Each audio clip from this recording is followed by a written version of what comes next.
সাইকোলজির মতে ১৫ থেকে ১৮ বছরের মেয়েদের বেশি সহবাস করার ইচ্ছা জাগে এবং ৩০ বছর থেকে মেয়েদের যৌন চাহিদা ধীরে ধীরে কমতে থাকে। তবে সেক্ষেত্রে ব্যতিক্রম কিছু দেখা যায়। কিছু কিছু মেয়েদের ৪-০ বছরের পরেও অত্যধিক সহবাস করার ইচ্ছা থাকে। পুরুষের বীর্য তখনই খাওয়া উচিত যখন পুরুষের শরীরে কোনো রোগ থাকবে না, কারণ শরীরে রোগ থাকলে পুরুষের বীর্য রোগ জীবাণু থাকার সম্ভাবনা থাকে।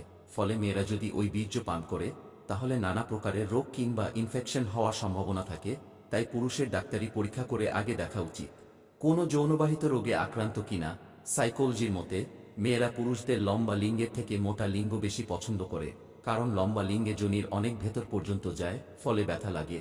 আর মোটা লিঙ্গ দিয়ে সহবাস করলে মেয়েরা বেশি মজা পায়। কামসূত্র অনুসারে মেয়েদের তখনই বেশি সহবাস করার ইচ্ছা জাগে যখন সে কাউকে অত্যাধিক ভালোবাসে।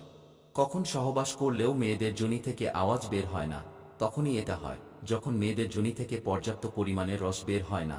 তাই মেয়েদের আগে খুব উত্তেজিত করে নিলে তারপর সহবাস করলে মেয়েদের যোনি থেকে সম্পূর্ণ রস বেরিয়ে আসে এবং মেয়েরা সহবাসে চরম সুখ পায়, আওয়াজ হয়। তাই সহবাস করার আগে মেয়েদের ভালোভাবে উত্তেজিত করে নিন। যোনির শেষ ভাগে লিঙ্গ প্রবেশ করানোর জন্য আবশ্যিকভাবে আপনার লিঙ্গ বড় হওয়া দরকার এবং সঠিক পদ্ধতিতে ঢোকানোর দরকার। না হলে যোনির গর্তে শেষ পর্যন্ত যাবে না। যোনির গর্ভে লিঙ্গ ঢুকানোর সঠিক পদ্ধতি হল ডগি স্টাইল। আপনি সম্পূর্ণ লিঙ্গ মহিলার যোনির ভিতরে প্রবেশ করাতে পারবেন। প্রতিদিন রাতে একবারের বেশি সহবাস করতে হলে প্রতিদিন ছেলেদের খাবারের সাথে এই জিনিসগুলো খেতে হবে। খেজুরের সাথে জিরা মিশিয়ে প্রতিদিন রাতে খেলে ছেলেদের উত্তেজনা বাড়ে। ফলে কেউ যদি এক রাতে ৩ থেকে ৪ বার সহবাস করতে চায় তাহলে সে অবশ্যই করতে পারবে। এবং প্রতিদিন সকালে ২ কোয়া কাঁচা রসুন খেলে শরীরে উত্তেজনা বাড়বে। সাইকোলজি বলে একটা মেয়ের যোনি পুরুষের ৯ থেকে ১০ ইঞ্চি লম্বা লিঙ্গ অনায়াসে নিয়ে নিতে পারেন। সাইকোলজি বলে কিছু কিছু মেয়েদের যোনির গভীরতা ৯ থেকে ১১ ইঞ্চি হয়ে থাকে, তবে সব মেয়েদের নয়। স্বাভাবিকভাবে যোনির গভীরতা ৫ থেকে ৭ ইঞ্চি হয়ে থাকে। সাইকোলজির মতে বড় মেয়েদের সাথে পুরুষরা বেশি সহবাস করে মজা পায়। কেন জানেন? এর কারণ হল যখন ছেলেরা মেয়েদের যোনিতে পুরুষাঙ্গ ঢুকিয়ে মিলন করতে থাকেন তখন মেয়েদের ওই বড় বড় স্তনগুলো লাফাতে থাকে। এটা দেখলে পুরুষের উত্তেজনা আরও বেড়ে যায় এবং আরও জোরে জোরে যৌন মিলন করতে থাকে। ফলে পুরুষরা এই ব্যাপার খুব উপভোগ করে। কোনো মেয়ের সাথে সহবাস করার সময় তার যোনির রস খুব তাড়াতাড়ি বের করতে হলে মেয়েকে প্রথমে খুব উত্তেজিত করে নিতে হবে এবং আপনার জিভ দিয়ে মেয়ের যোনিকে খুব করে চুষতে হবে এবং আঙ্গুল ঢুকাতে হবে আর জিভ দিয়ে চুষতে হবে।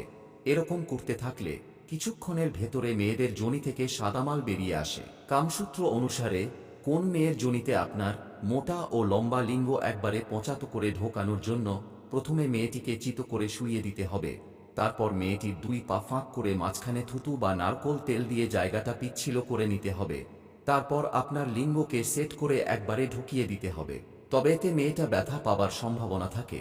তবে পুরুষ সঙ্গীটি একবারে লিঙ্গটা মেয়ের যোনির দেশে প্রবেশ করালে খুব মজা পায় এবং ব্যাপারটা খুব উপভোগ করে। তাই পুরুষরা সবসময় চায় নিজের সম্পূর্ণ বড় লিঙ্গটা মহিলার যোনিতে সম্পূর্ণ ঢুকিয়ে দিতে। সহবাসের সময় যখন মাল আউটের সময় হয়ে আসে তখনই পুরুষরা বেশি মজা পায়। যাকে তুমি বেশি বিশ্বাস করবে সেই তোমার জীবনের সবথেকে বেশি ক্ষতি করবে।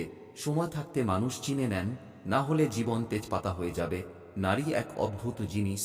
তারা গরিব স্বামীর কাছে টাকা আর টাকাওয়ালার স্বামীর কাছে একটু ভালোবাসা চায়। মেয়েরা শাসন পছন্দ করে, তবে সেটা রাগের গলায় না, আদর করে ভালোবেসে মিষ্টি গলায় সেটা শুনতে চাই। মানুষ আপনার নামে বাজে কথা বলে মূলত এই ৩টি কারণে। ১. যখন তারা আপনার জায়গায় পৌঁছাতে পারে না। ২. আপনার যেটা আছে তাদের সেগুলো থাকবে না। ৩. তারা আপনার মতো হতে চায় কিন্তু হতে পারে না। গুছিয়ে যারা মিথ্যা কথা বলতে জানে সমাজের তারাই সবার প্রিয় হয়। পরিস্থিতি যে কোনো সময় পরিবর্তন হতে